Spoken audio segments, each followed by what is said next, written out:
ജെനീലിയ ഹരിണി എന്ന പേരിൽ ശങ്കറുടെ ബോയ്സിൽ അരങ്ങേറ്റം കുറിച്ചു. ഇപ്പോൾ അവർ തന്റെ യഥാർത്ഥ പേരിലാണ് താരാപഥത്തിൽ എത്തിച്ചേർന്നിരിക്കുന്നത്. തെലുങ്ക് ചലച്ചിത്ര മണ്ഡപത്തിലും ജെനീലിയയ്ക്ക് ഇപ്പോൾ നല്ല പേരാണ്. ജെനീലിയയുടെ അഭിമുഖത്തിൽ നിന്ന്: തെലുങ്കിൽ ലീഡിംഗ് സ്റ്റാർ ആണ് നിങ്ങൾ, എന്നാൽ തമിഴിൽ ഒരു സ്വപ്ന കന്യകയാകാൻ കഴിയാത്തതിൽ വിഷമമുണ്ടോ? ഇപ്പോഴാണല്ലോ തുടങ്ങിയത്. തമിഴിൽ എന്നെ എപ്പോഴും ഹരണി എന്നാണ് വിളിക്കുന്നത്.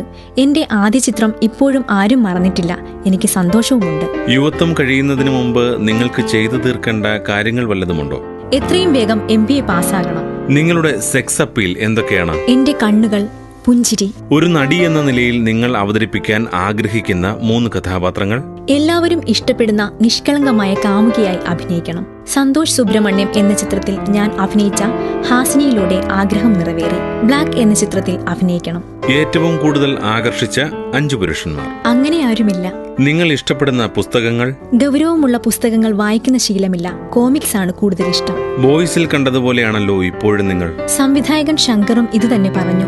അദ്ദേഹം ബോമറിലോ കണ്ടതിനു ശേഷം എന്നെ കണ്ടപ്പോൾ നന്നായിരിക്കുന്നു, നിനക്കൊരു മാറ്റവുമില്ല, അന്ന് കണ്ടതുപോലെ തന്നെ നന്നായി അഭിനയിച്ചിരിക്കുന്നു, എന്റെ ഒരു ചിത്രത്തിൽ കൂടി നീ അഭിനയിക്കേണ്ടി വരും എന്ന് പറഞ്ഞപ്പോൾ അതൊരു വലിയ അംഗീകാരമാണെന്ന് എനിക്ക് തോന്നി. റോബോയിൽ അഭിനയിക്കാൻ ശങ്കർ ക്ഷണിച്ചോ? ക്ഷണിച്ചിരുന്നുവെങ്കിൽ സന്തോഷമായേനെ, പക്ഷേ വിളിച്ചില്ല. ജെനീലിയ ഇക്കാര്യത്തിൽ വിഷമിക്കണ്ട. ശങ്കറും രജനിയുമെല്ലാം ഇവിടെ തന്നെ ഉണ്ടല്ലോ.